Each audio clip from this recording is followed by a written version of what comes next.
ঈদের টাইম এমনিতেই সবার অনেক ফুর্তি থাকে, মন ভালো থাকে। তার মধ্যে এবার ঈদের সিনেমা রিলিজ হচ্ছে, আমার তো double Eid. I am very happy and সব জায়গায় খুব ভালোভাবে শো চলছে, সবাই অনেক এনজয় করতেছে। I am very happy, very happy. Next, ওই সময় ঈদের দিনের থেকে পরে ধীরে ধীরে রকস্টারের জনপ্রিয়তা বাড়ছে, দর্শকদের সমাগম বাড়ছে, সব মিলিয়ে আসলে এক্সপিরিয়েন্স কেমন? এবং প্রথম দিনকে একটু অনেকেই বলেছে যে একটু হয়তো নার্ভাস ছিলেন, যেহেতু আপনারও প্রথম সিনেমা। এখন আসলে পঞ্চম দিনের পরে এসে কি অবস্থা? আসলে এই ব্যাপারটা একটু ডিটেলে বলতে হবে আমার। আমরা ফার্স্টে একটা অ্যানিমেশন টিজার দিছি, তারপরে টিজার দিছি টিজার 1, তারপর টিজার 2 দিছি, সিনেমা রিলিজের আগে 2টা গান দিছি। তো যেটা হয়েছে, যখন আমরা এগুলি রিলিজ করতেছিলাম তখন তো জিনিসটা সোশ্যাল মিডিয়াতে ছিল, সবার চোখের সামনে ছিল।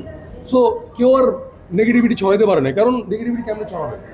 ওটা তো নেগেটিভিটি ছড়ালে মানুষ দেখে নেবে, দেখে তো আর ওটা হাইড করার কোনো সিস্টেম নাই।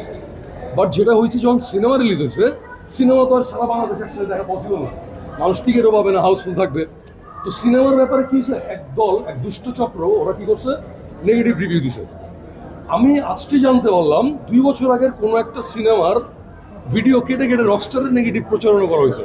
অ্যাকচুয়ালি ওই ভিডিওটা রকস্টারেরই না, ওই সিনেমার রিভিউটা ছিল সম্ভবত 2 বছর আগের কোনো একটা সিনেমা। আমি সিনেমাটার নামটা নিতে চাচ্ছি না, বাট ওই সিনেমাটা ওই যে থুতু মারতেছে যে ভিডিওটা রকস্টারের ভিডিওই না, রকস্টারের শোই না, ওটা 2 বছর আগের শো। তো ওরা কি করছে, এখন সিনেমা তো আর হলে চলতেছে, সিনেমা তো আর অনলাইনে না, যে আচ্ছা আমি একটা খারাপ কথা বললাম, যাচাই করার জন্য একজন দেখে নেবে, এত পসিবল না। তো কি করছে ওই দুষ্ট লোকগুলি, বাংলা সিনেমারে নিচে নামানোর জন্য, নট অনলি রুশুর সিনেমা, নট অনলি সাকিব খানের সিনেমা, পুরা গোটা বাংলা সিনেমাকে নিচে নামানোর জন্য এই জিনিসটা করছে। এখন মানুষ বুঝে না বুঝে, এখন একটা দর্শক, ওর তো আর এত দায়িত্ব নাই যে ভাই এই ভিডিওটা আসলে পুরা না নতুন, এটা তো ওর দায়িত্বই না। উনি দেখছে যে আরে ধুর বাজে সিনেমা, আমি যাবো না। So first I was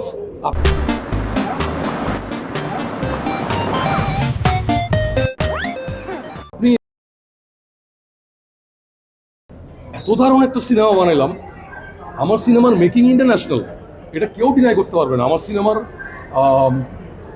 method, design, production design, colour grading, costumes, every aspect international. মানে হ্যাঁ, তারপরে অনেকের ভালো লাগবে না, এটা স্বাভাবিক।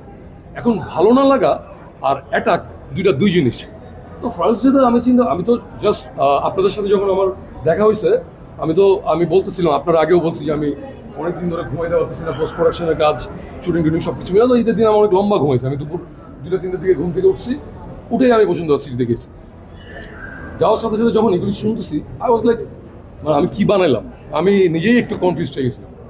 সো এখন যখন আমার রিয়েল অডিয়েন্সরা, আমাদের দেশের অরিজিনাল ফিল্ম ওয়াচার, অরিজিনাল দর্শকরা যখন হলে যাচ্ছে, তারা যখন প্রশংসায় চারদিক গরম করে ফেলতেছে। আমি কালকে সোশ্যাল মিডিয়াতে দেখতেছিলাম, বয়স্ক মানুষেরা, আন্টিরা, আপুরা, ভাইয়ারা সবাই যেভাবে প্রশংসা করতেছে রকস্টারের, আমি just as a human, as a director, আমি সাকসেসফুল। আমার আসলে আর বলার ভাষা নাই। This is the organic review, this is the organic approach, trust me. And আমি বিশ্বাস করবো, আপনারা যখন সিনেমা দেখবেন আপনার সেম ফিলটা করবেন। সো ডে ওয়ানের কথা আসলে যেটা বলবো, ওই যে আমি এবার আরেকবার ওয়ান লাইনের পুরোটা কমপ্লিট করি, সেটা হচ্ছে তখন মানুষের পক্ষে জাস্ট সোশ্যাল মিডিয়াতে ক্লিক করে ঢুকে দেখে ফেলবো, ওই ওইটা ছিল না। এই কারণে দুষ্ট চক্ররা এসব নেগেটিভিটি ছড়াইছে। বাট যখন রিয়েল দর্শকরা হলে যাওয়া শুরু করছে, তখন আপনারা দেখতেছেন যে রকস্টারের অবস্থাটা কোথায়, রকস্টারকে মানুষ কত ভালোবাসছে। Thank you. যেহেতু দুষ্ট চক্রের কথা বলেন, এটা আসলে কারা হতে পারে আপনারা ফাইন্ড আউট করার চেষ্টা করেছেন?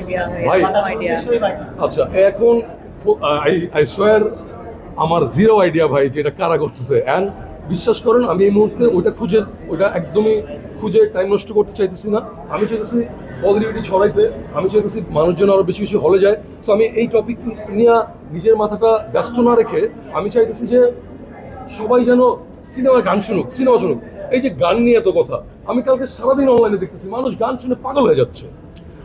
একটা আন্টি বলতেছে হল থেকে বের হয়ে যে রকস্টারের গান অসাধারণ, এবং 10টা গানই নাকি ভালো।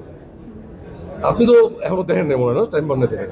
বাট আমি যে আপনাকে ওই দিন রিকোয়েস্ট করছিলাম, ভাই দেখেন, মানে আপনারাও মানুষের এই অদ্ভুত কথা শুনে হয় না, যারা বলতেছে বিশ্বাস করুন শুনেই না।